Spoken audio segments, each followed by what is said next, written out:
Instead of being angry at Republicans for demolishing yet another government funding plan yesterday, Democratic Representative David Scott decided to go after the press instead. And if you don't know who David Scott is, you're not alone. Now, here from Ken Klippenstein, here's a picture of 79-year-old Congressman Representative David Scott yelling at a photographer. "Who gave you the right to take my picture?" Blank. This picture was taken in a public place. Now keep in mind, they were, again, outside in public, and this is Scott's 12th term, so you think he'd be used to this process by now. But there's more. The staffer who was assisting Scott then returned to the area where the journalists were gathered and confronted Politico photographer Francis Chung, asking which outlet he was with and saying, "I'm going to ask you to not come and take a picture of us as we're trying to get into the Capitol." When Chung replied that he hadn't gotten in the way, the aide pushed back, raising their voice and repeatedly saying no, adding, "I'm going to ask you very nicely not to do that. We will be reaching out to your editor, whoever it is we have to reach out to." Cenk, they're calling the manager. Yeah, okay. Was her name Karen? Okay, so, all right, look, this story is so interesting on a couple of fronts. So there's a whole heap of senile people in Congress, but mainstream media never covers it because, oh no, access, and we have to worship the powerful, et cetera. And I mean, guys, you've seen it with your own eyes, right? Joe Biden, his brain was melting on camera, and they're like, no, it's not. No, it's not. He's young and dynamic behind the scenes, right? So I'm sure this brother's also young and dynamic behind the scenes. Doesn't even use a wheelchair behind the scenes, just having fun for the photo op. Okay, so, and then we saw Dianne Feinstein. I'm sorry, like, I don't mean to offend, but like a corpse being wheeled around by Nancy Pelosi's daughter, and they're saying, no, she's totally fine. Yeah. They're like, she couldn't say a sentence. Like, she was like way past Joe Biden. They're like, no, she's fine. She's fine. I don't know what you're talking about. And I've told you guys this before. Why do they like the older politicians? Because of return on investment. You never heard of this guy, right? He's the head of the Agriculture Committee. But you've never seen him before, is my guess. Why? Because they get elected by the donors, and then they go into a cave. They never do any press, they never do anything important, interesting, they never fight for you, that's why you never see them, right? And that way they can survive forever and forever. They might freeze this guy eventually and be like, no, he's fine, do not ask any questions, right? Is he still working for the donors? Yes, good. But there's a second part of it too, which is what you're hearing from his handler there. "I'm gonna call your editor," and him saying like, "Who do you think you are to take a picture of me?" Brother, you're a public servant. You're a congressperson. You are literally called a representative, right? But he thinks, no, I don't want my picture taken, so you will not take it, okay? And then it's not just him though, his staffers who are not senile. "How dare you? No, only the donors have access to him. Now the humans will see him. This is an outrage," right? And that is their actual expectation. And by the way, when they call the editor, 9 out of 10 times that works. That's why she makes that threat, right?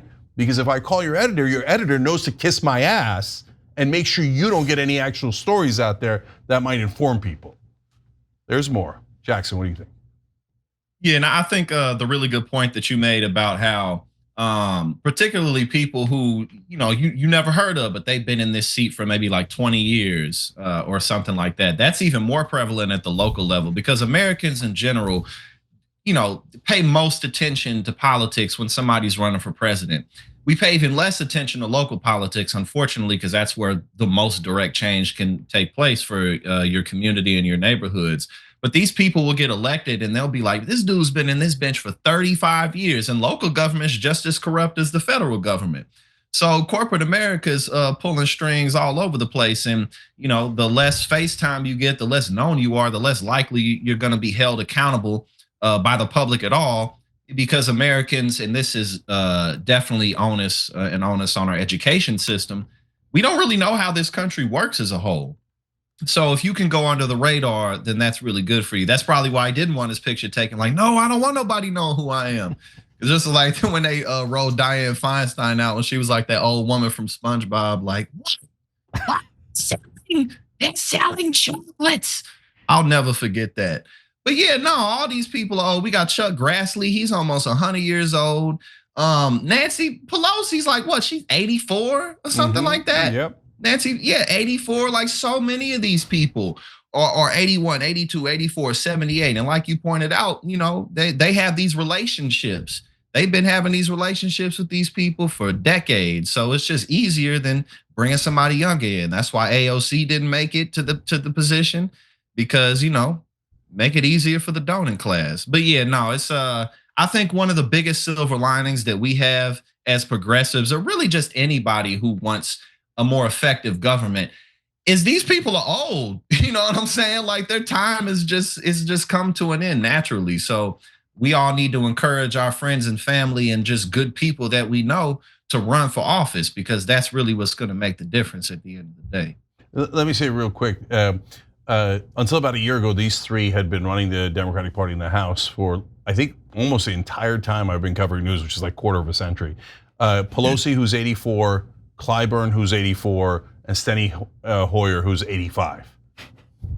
Absurd. But change we can believe old. in, Cenk. But so to Jackson's point, these people are old. To reiterate, Scott is 79. He was expected to retire earlier this year, but instead he decided to launch a re-election bid back in February. Scott was also the Democratic leader for the House Agriculture Committee, but was replaced earlier this week after the Democratic caucus voted to make Representative Angie Craig the new ranking member. And it's clear to see why. Take a look. Just in this past year, as of May 24th, and also in 2023 alone, you have an outstanding record.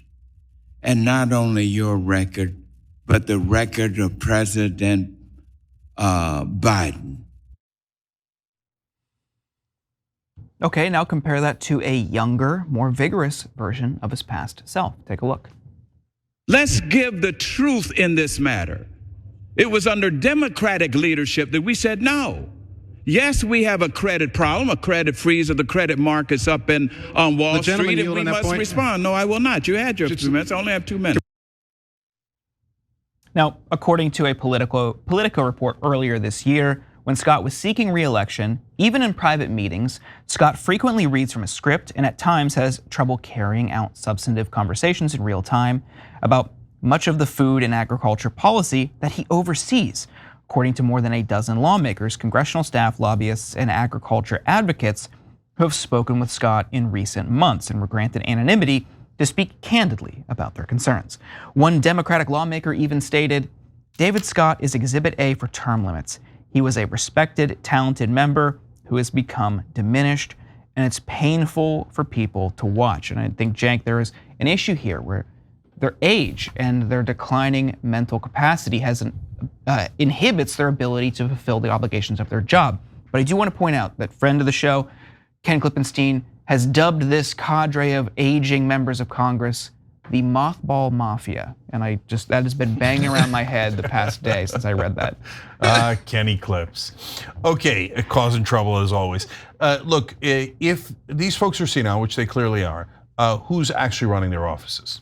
I mean, that's the thing we used to ask about Feinstein. Now, by the way, is we've got drones circling around for months above us and no one gives us an answer. We've got a mess in Congress. They go to ask the president. Nobody knows who's in charge of the White House now. When Feinstein was being wheeled around, nobody knew who was in charge of her office, and we all had to speculate: is it Pelosi's daughter? Is it a chief of staff? Is it a donor, et cetera? But let me tell you who's generally in charge, because Mo Brooks, a Republican congressman from Alabama, already clarified it. It's one of my favorite stories, and I put it in my book, Justice is Coming. He said, in order to become the head of a committee, you have to raise about $1 million and give it to the other members of your party in that committee, and that's how you get the committee chairmanship. And he said, do you think an average Joe or Jane Doe in Alabama has $1 million? No, the only people who have $1 million are people who are regulated by that committee. So almost every committee chairman gets $1 million from the people he's supposed to be regulating to make sure that they do not get regulated. And that's how they get their position. So if you want to know who's actually in charge instead of Scott, as usual, it's the donors. Exactly. Definitely the donors. But yeah, no, as you always point out, the biggest issue is just the oversaturation of money in politics. Because without taking that out, I don't really. I mean, what difference are term limits really going to make? You know, I mean, you're still gonna have money flowing like crazy. They're just gonna find another way to get it in there. So that continues to be the central issue with our politics in this country. Yep, 100%. If you enjoyed this video, that's because of our members. They make us independent, they make us strong, and they make us honest. Become a member today by hitting the join button below.